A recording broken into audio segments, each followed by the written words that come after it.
Mark 4. And he began again to teach by the seaside. And there was gathered unto him a great multitude, so that he entered into a ship, and sat in the sea.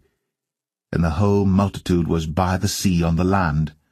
And he taught them many things by parables, and said unto them in his doctrine, Hearken, behold, there went out a sower to sow. And it came to pass as he sowed, some fell by the wayside, and the fowls of the air came and devoured it up. And some fell on stony ground, where it had not much earth, and immediately it sprang up, because it had no depth of earth. But when the sun was up, it was scorched, and because it had no root, it withered away.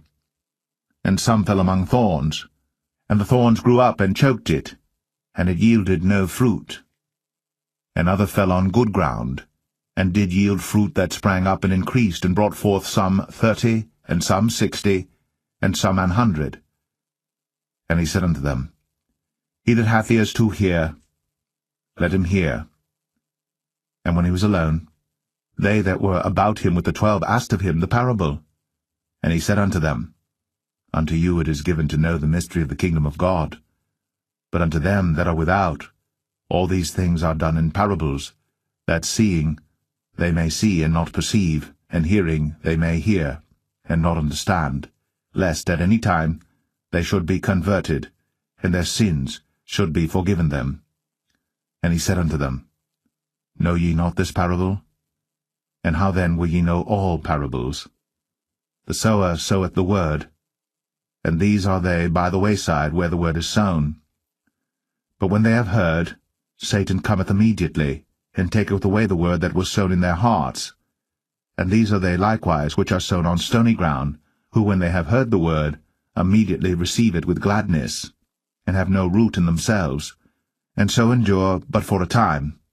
Afterward, when affliction or persecution ariseth for the word's sake, immediately they are offended. And these are they which are sown among thorns, such as hear the word, and the cares of this world, and the deceitfulness of riches, and the lusts of other things enter in, choke the word, and it becometh unfruitful. And these are they which are sown on good ground, such as hear the word, and receive it, and bring forth fruit, some 30-fold, some 60, and some 100. And he said unto them, Is a candle brought to be put under a bushel, or under a bed, and not to be set on a candlestick? For there is nothing hid which shall not be manifested, neither was anything kept secret, but that it should come abroad. If any man have ears to hear, let him hear. And he said unto them, Take heed what ye hear. With what measure ye mete, it shall be measured to you, and unto you that hear shall more be given. For he that hath, to him shall be given, and he that hath not, from him shall be taken even that which he hath. And he said, So is the kingdom of God, as if a man should cast seed into the ground, and should sleep, and rise night and day, and the seed should spring and grow up, he knoweth not how. For the earth bringeth forth fruit of herself, first the blade, then the ear, after that the full corn in the ear. But when the fruit is brought forth, immediately he putteth in the sickle, because the harvest is come. And he said, Whereunto shall we liken the kingdom of God, or with what comparison shall we compare it? It is like a grain of mustard seed, which, when it is sown in the earth, is less than all the seeds that be in the earth. But when it is sown, it groweth up, and becometh greater than all herbs, and shooteth out great branches, so that the fowls of the air may lodge under the shadow of it. And with many such parables spake he the word unto them, as they were able to hear it. But without a parable spake he not unto them. And when they were alone, he expounded all things to his disciples. And the same day, when the even was come, he saith unto them, Let us pass over unto the other side. And when they had sent away the multitude, they took him even as he was in the ship. And there were also with him other little ships. And there arose a great storm of wind, and the waves beat into the ship, so that it was now full. And he was in the hinder part of the ship, asleep on a pillow. And they awake him, and say unto him, Master, carest thou not that we perish? And he arose, and rebuked the wind, and said unto the sea, Peace, be still. And the wind ceased, and there was a great calm. And he said unto them, Why are ye so fearful? How is it that ye have no faith?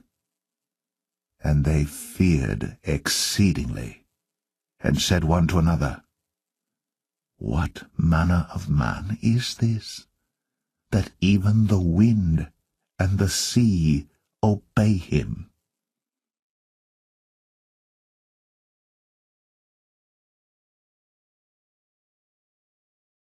Mark 5. And they came over unto the other side of the sea, into the country of the Gadarenes.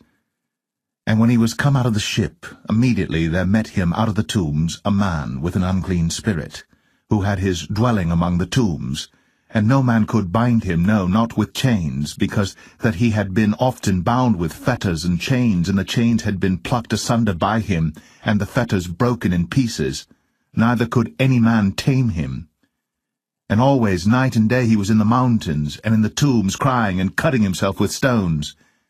But when he saw Jesus afar off, he ran and worshipped him, and cried with a loud voice, and said, What have I to do with thee, Jesus, thou Son of the Most High God? I adjure thee by God that thou torment me not. For he said unto him, Come out of the man, thou unclean spirit. And he asked him, What is thy name? And he answered, saying, My name is Legion, for we are many. And he besought him much that he would not send them away out of the country. Now there was there nigh unto the mountains a great herd of swine feeding. And all the devils besought him, saying, Send us into the swine, that we may enter into them. And forthwith Jesus gave them leave. And the unclean spirits went out, and entered into the swine. And the herd ran violently down a steep place into the sea. They were about 2,000, and were choked in the sea. And they that fed the swine fled, and told it in the city, and in the country. And they went out to see what it was that was done.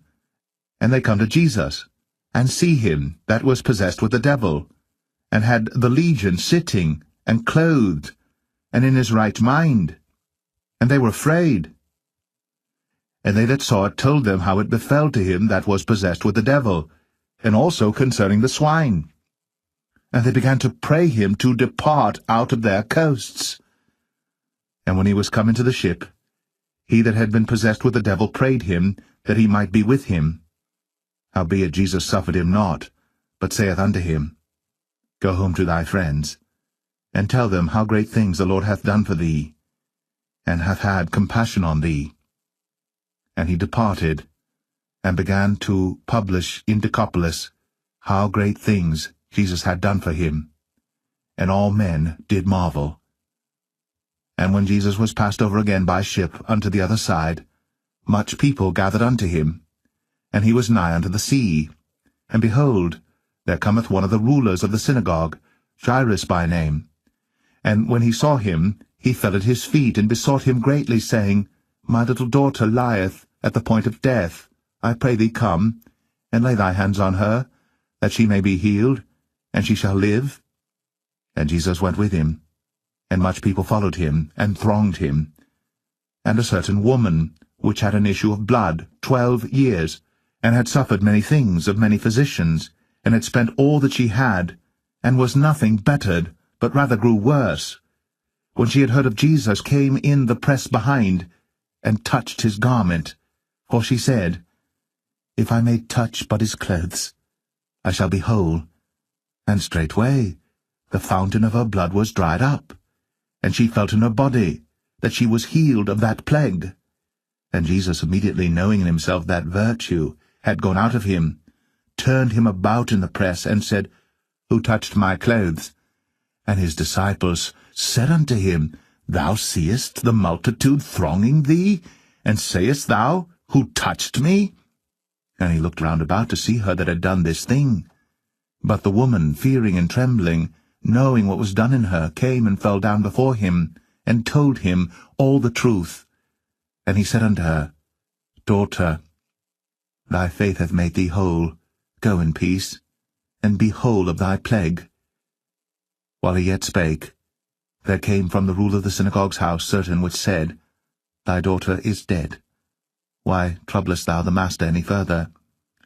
As soon as Jesus heard the word that was spoken, he saith unto the ruler of the synagogue, Be not afraid, only believe. And he suffered no man to follow him, save Peter, and James, and John, the brother of James. And he cometh to the house of the ruler of the synagogue, and seeth the tumult, and them that wept and wailed greatly. And when he was come in, he saith unto them, Why make ye this ado and weep? The damsel is not dead, but sleepeth. And they laughed him to scorn. But when he had put them all out, he taketh the father and the mother of the damsel, and them that were with him, and entereth in where the damsel was lying.